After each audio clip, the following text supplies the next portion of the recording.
Senator Rand Paul really took Hillary Clinton to task. Take a look.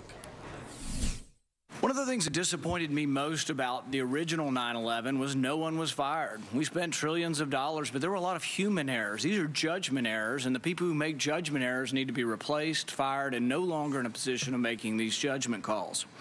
So we have a review board. The review board finds 64 different things that we could change. A lot of them are common sense and should be done, but the question is, it's a failure of leadership that they weren't done in advance, and 4 lives were cost because of this. I'm glad that you're accepting responsibility.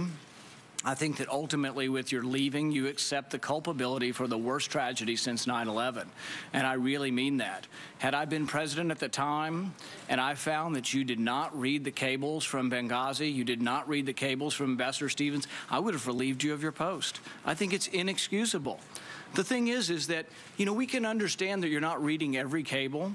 I can understand that maybe you're not aware of the cable from the ambassador in Vienna that asked for $100,000 for an electrical charging station. I can understand that maybe you're not aware that your department spent $100,000 on 3 comedians who went to India on a promotional tour called Make Chi Not War. But I think you might be able to understand and might be aware of the $80 million spent on a consulate in Mashar al-Sharif that will never be built.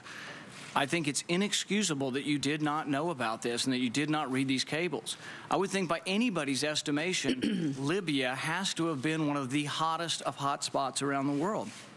Not to know of the request for securities really, I think, cost these people their lives. Their lives could have been saved had someone been more available, had someone been aware of these things, more on top of the job. And the thing is I don't suspect you of bad motives. The review board said, well, these people weren't willfully negligent. I don't think you were willfully. I don't suspect your motives of wanting to serve your country, but it was a failure of leadership not to be involved.